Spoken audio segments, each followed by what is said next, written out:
nice strong pulse. Alright, just continue breathing kind of slowly, nice and relaxed, and I'm just going to count, okay?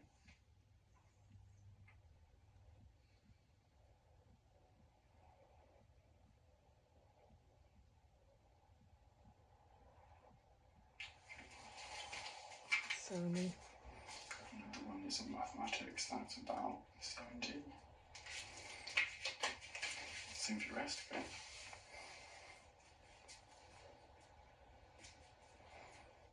This one's always hard to find. There it is. Same again.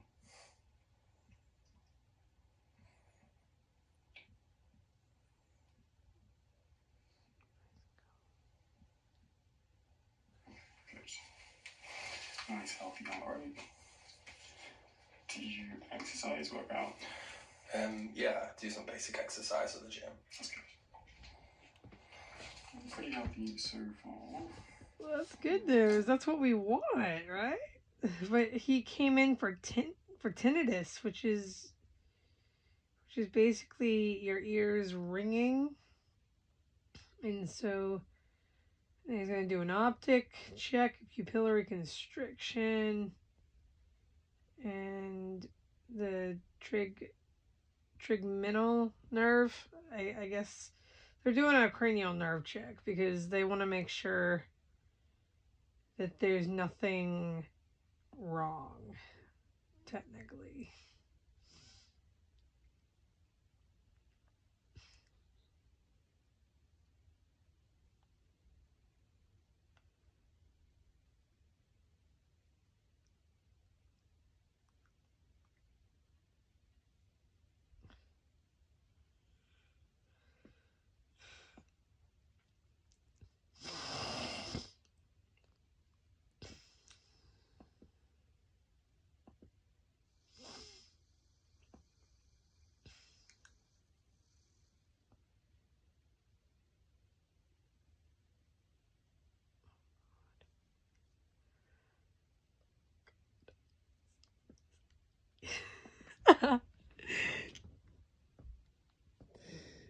Oh my god.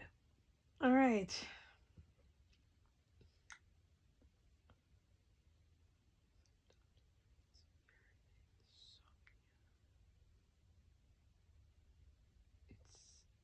hard thing. It's a hard thing.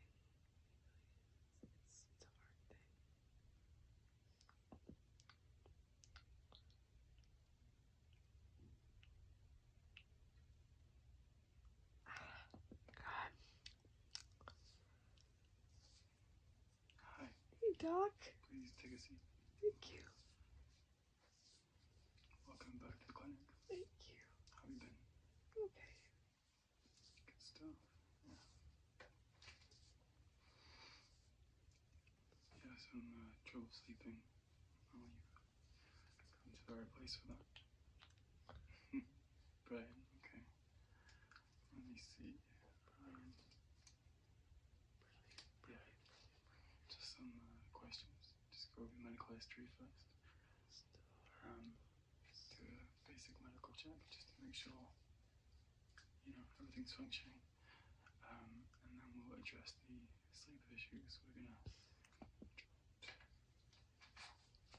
Okay. I'm so nervous. The sleep problem. It's important for me to just give a little check over, make sure. God, I am so nervous. Why am I nervous? I shouldn't be. Anything that could be causing you any headaches. Just gonna do a face check as well. Why am I so nervous? Might not be a little bit Why am I bright. so Just let me nervous? know if it bothers you at any point. Okay. Oh my god. I'm so nervous. Okay, good.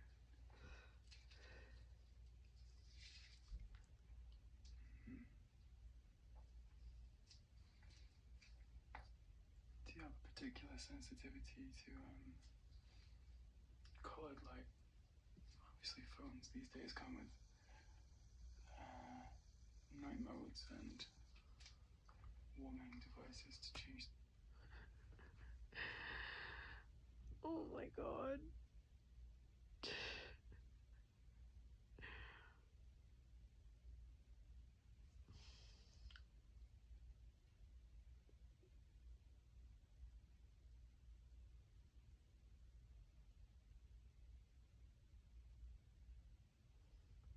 change the color hue to It's hard to find. red or blue. Yo, yo, yo, yo, Pigeon Alley. What's up, cuzzo? What is up, cuzzo? I am just chilling in my bedroom. It's that time of day again where the furnace guy is here and, you know, we're not doing anything, so thought we'd jump back on after a quick morning one, and so I'm here and I ain't going anywhere, so you can just keep me on your screen, you know, while you're working, you know. You don't have to like get off or anything. You can just put me in like the corner of your screen or whatever while you work. That way you don't have to leave the stream at all. And how's your boss treating you today? I assume everything's back under control. Sorry, just had to brush my hair. Oh my god, my hair needs a good wash, but we don't have any plans today, unfortunately. Furnace guy's here, so we're trying to, that's why Dad's home with us today. Even though we don't really want him home, but whatever. But he is home with us, so, and I have to be rushed to his office tomorrow, so I'm not happy about that. But like I said, things are, he's not in yet. Oh my god. Alright, so that's good news. And I do have my rehearsal bag right here. We're going to pack it up together since we have rehearsal tomorrow. I don't know why tonight we have the night off for some reason, but I have both my books and I have my notebook and my scripts. I believe I have some headphones in there as well. I don't know what else I'll need. I'll need my pain medication for sure. I know I'll need that because of everything going on, but yeah. So I have that right here.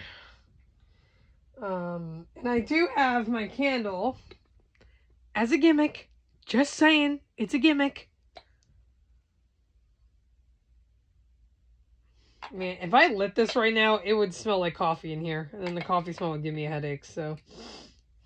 And I did wake up with a sore throat today, but hoping that it's nothing, but I can still smell stuff, so that's good. I'm a little congested, so I'm just testing. Shut up, Lenny!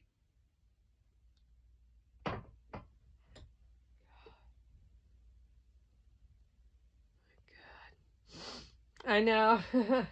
You should go see if you have a Marshall's near you and go to the candle section and see if they have this. Because when I saw it, I just thought it was a gimmick. You know, like, I just thought it was a decoration at first. But when I opened it, it's a candle! Like, what? So, that's cool. That's cool. And then I also have my snow globe. There we go. Just had to shake that up a little bit. I did lose contact with another good friend of mine, so that sucks, but it is what it is, I guess. You know, my day is going to be probably shitty. Probably boring ass shitty that no one else is gonna care. But God, I'm so congested. What the hell? Why am I so congested? Man.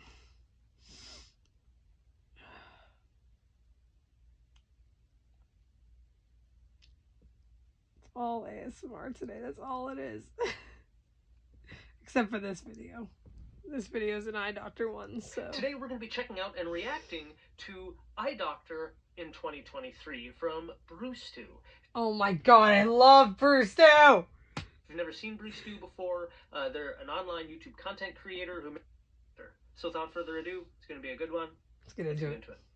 All right, so not too long ago, I had to go to the eye doctor to renew my prescription for contact lenses. And like most people, I put off going to the eye doctor as long as I can, until I'm on my last pair of contacts. And they've been in my eyeballs for way too long. Every time I blink, it makes a sound effect. It's actually a really good AKA point. the dryness. I know a lot of people who wear contact lenses, whether monthlies or weeklies or even dailies. Imagine being able to build an app. This guy is so good. Just by thinking about it. Meet Base 44. Shut up, Lenny! Often extend their contact lenses and overwear them, which you definitely don't want to do because it increases your risk of eye infection and other complications. But especially if you're It's like so cool to monthly or learn about bi-weekly, these like, machines. Eye doctor world since then. I mean, sure, some things are still the same. You still have to go through all those tests with the eye doctor's assistant. Like the test where you have to smash your face up against the machine and stare at a f***ing hot air balloon while they measure the circumference of your eyeball or whatever the hell they do. Now, maybe instead of the hot air balloon, some of you may get the old big barn on the horizon, whatever your flavor is. And I don't know about you, but every time I stare at that thing, I feel like I'm being set up for like one of those jump scares, like it's 2006 again. Okay, now focus on the big balloon. Open up really big now. Just a few more seconds and blah. Demon. Right? That is so good. So one I remember in 2006, 2007, I remember those old reel, and if you've gone to see the eye doctor, you've probably seen this instrument. This instrument, what it's really doing is it's taking a preliminary kind of reading of the front surface of your eye as well as the depth of your eye using infrared light, and then based on how that infrared light beam bends within the eye, it's able to basically kind of take a quick idea measurement of what your glasses prescription may be. However, while it does, some of them do get pretty accurate, there's a lot of variability. And That's so... I'm learning a lot about eye doctor's appointments. I'm sorry, but... Those tests my God. Engaging your eye muscles during the reading, which is often notorious in our God. world of young children. Young kids have really powerful eye muscles, or Yeah, can they flex do. the lens inside their eye, and they can just fool these Test, of course, is that piece of glaucoma test that everybody hates. Where you put your head in one of these bad boys and they're all like, okay, you're gonna feel a little puff of air on your eyeball. You ready? Okay. Oh my God! That Shotgun. Shot. Shotgun. Shot. So that's. Oh my God. So this is a very notorious thing in the eye doctor world. It's true. People don't like this test, the air puff test. It's called an NCT, Non-contact tonometer. So we have to measure the eye pressure in some form to make sure people don't get glaucoma.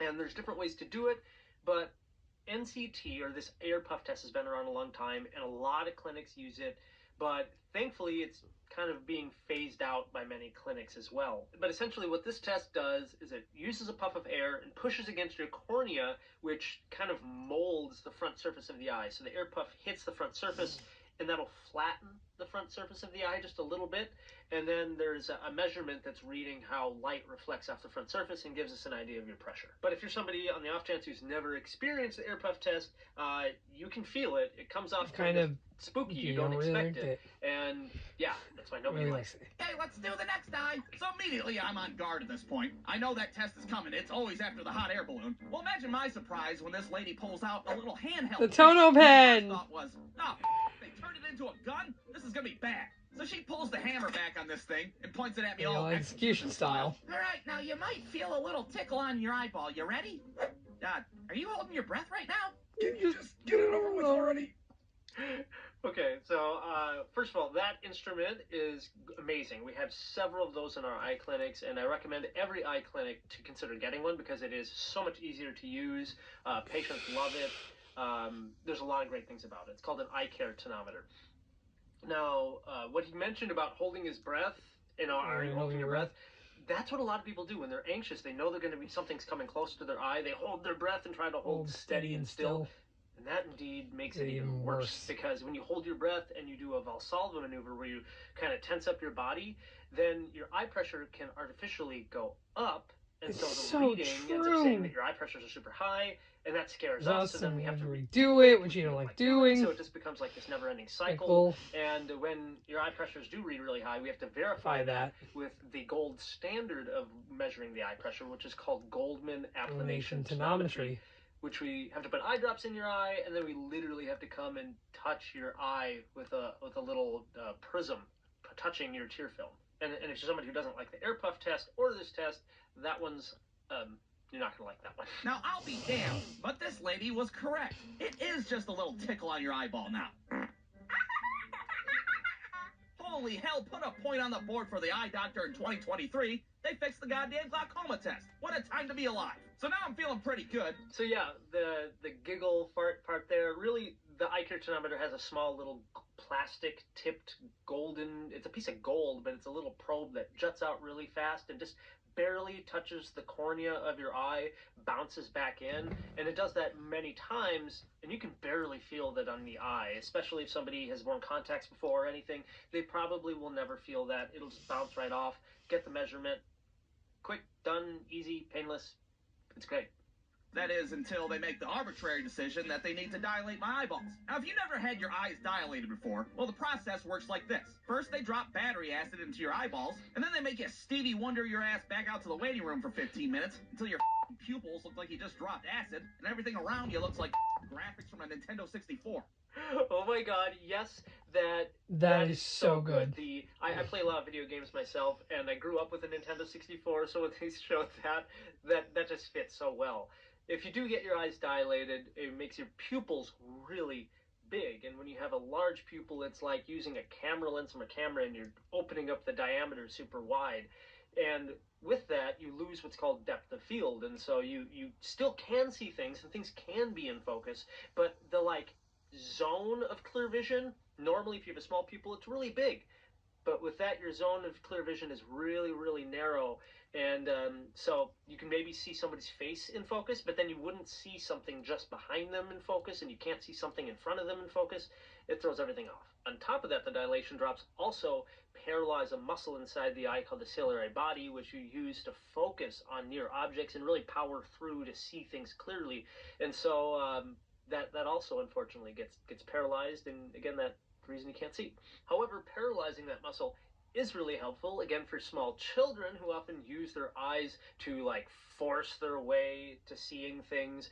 And so by using those drops, sometimes we eliminate that part of the equation, especially for young kids. And if you're going to go get refractive surgery like LASIK, then we do use those drops, really strong version of those drops, in fact, to fully inhibit that muscle inside the eye so that we get a more reliable prescription without your muscles throwing all of the readings off.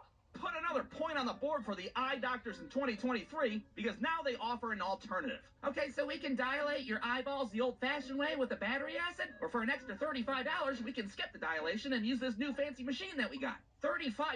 Lady, I would have ate stuff out of your garbage can if it got me out of get my eyes dilated. Sign me up.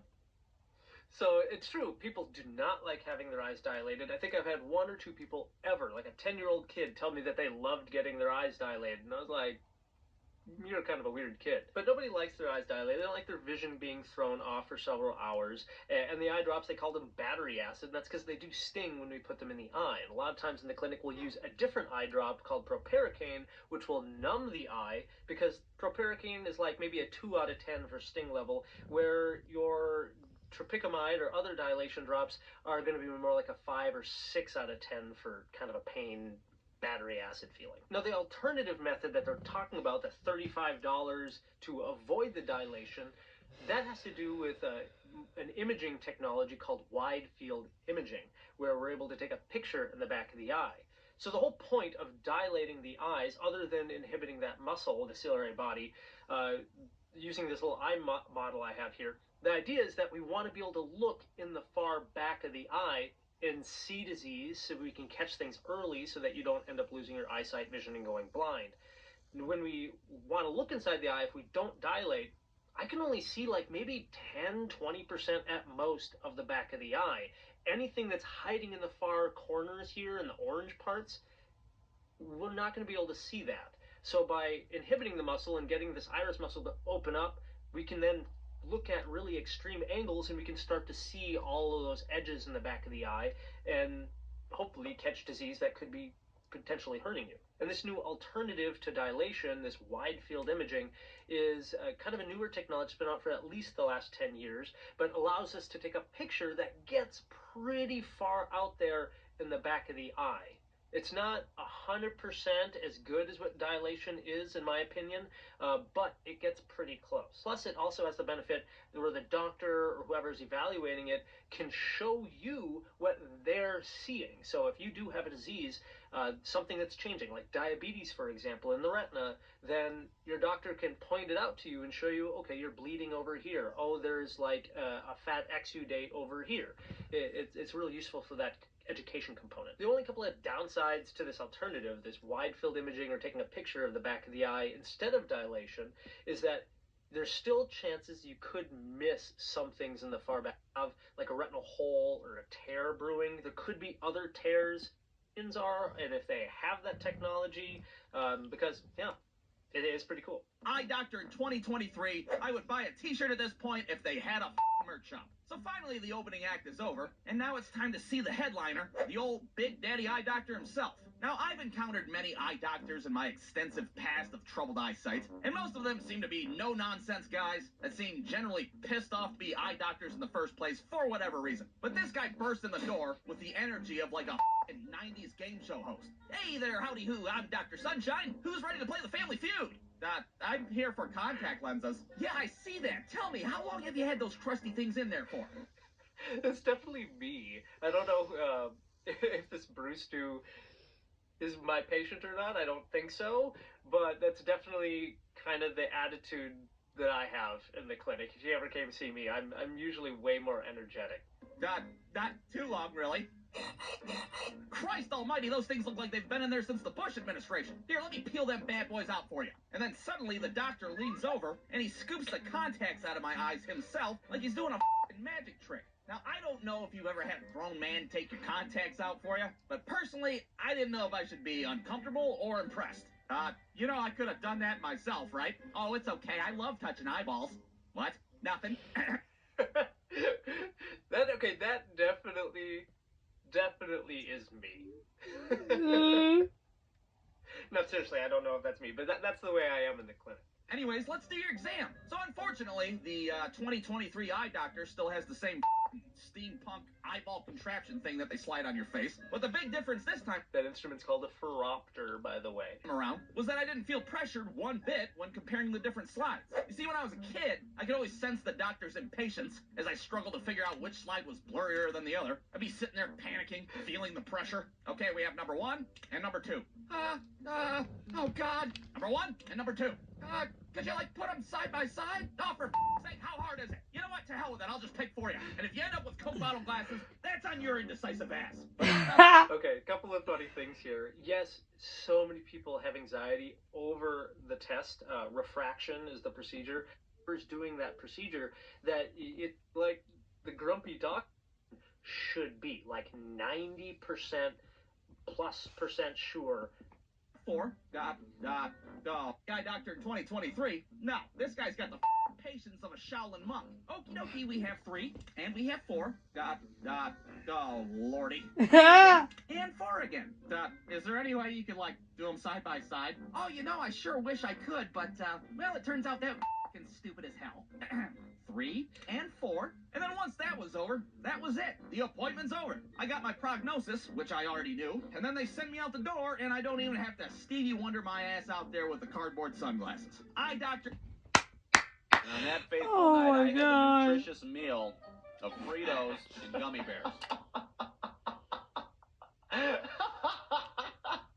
Simple animation, weird medical stories, and laugh out loud moments. Today, we are back at it again, reacting to the wacky world of Bruce Stu. Let's Bruce dive right Stu! The flu sucks. Nobody wants to be hovering over a toilet all day like you're some kind of Olsen twin.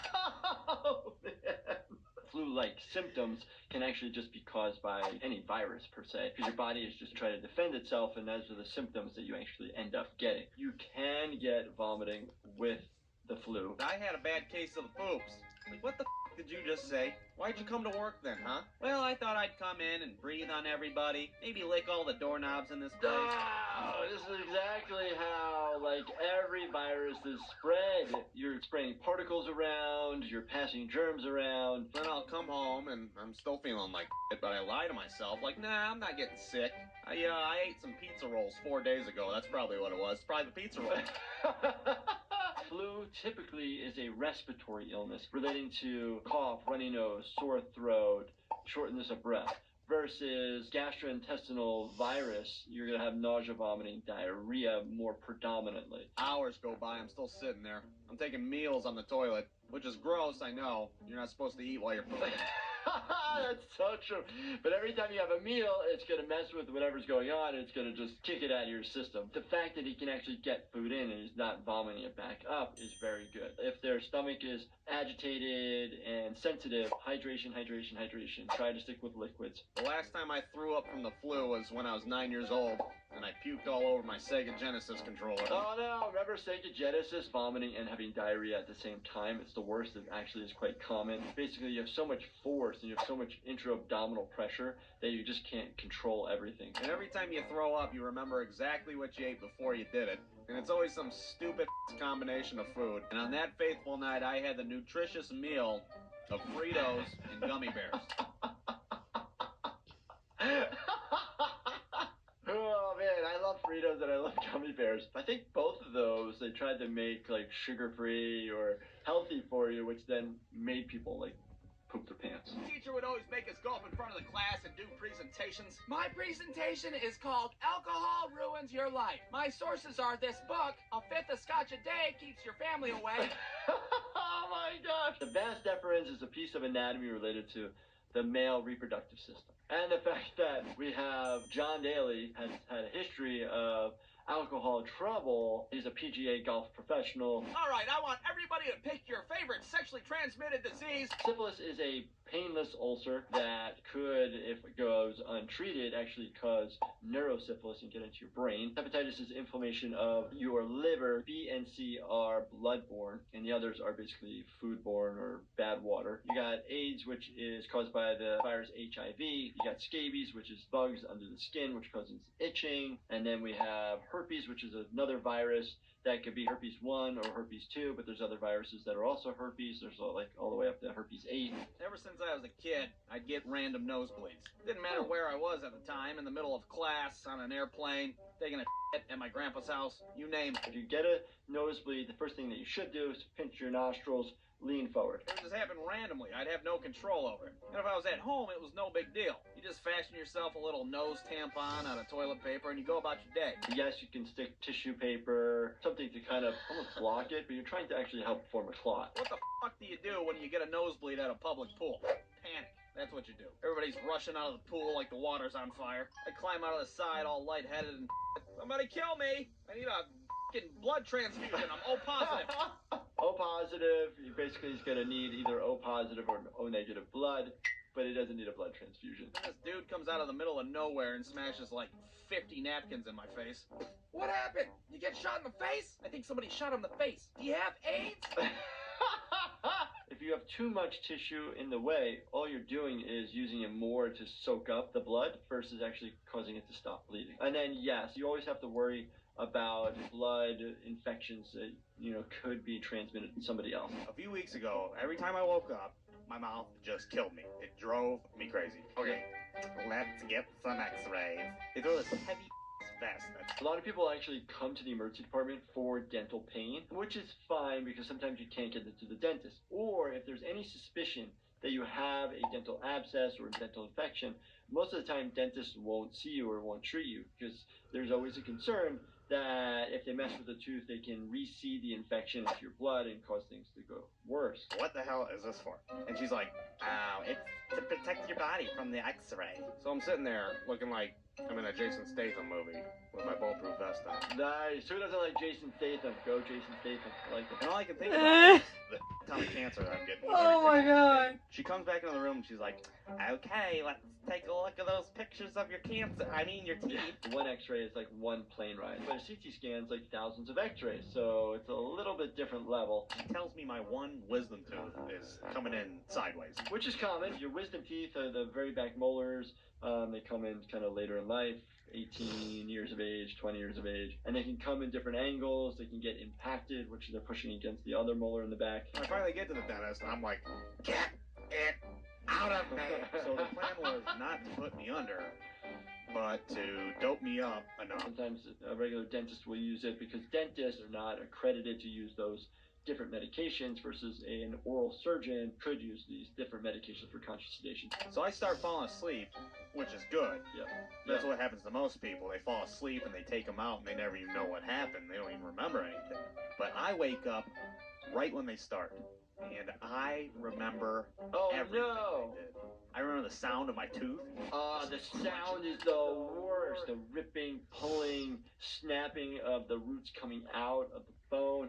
I can remember the drill. I can remember the blood. His foot was on my head for leverage. At one point, he looked directly at my eyes and seen they were open, and he didn't say a damn thing. Oh man, the silent eye contact of like, hopefully we can get this done over with, because he's actually still using the local anesthesia to the tooth, so it's actually numb, but you're typically using the gas to calm you down. The last thing I remember is them wheeling me out in a wheelchair with a prescription of Vicodin, and I'm just like, do I look pretty now?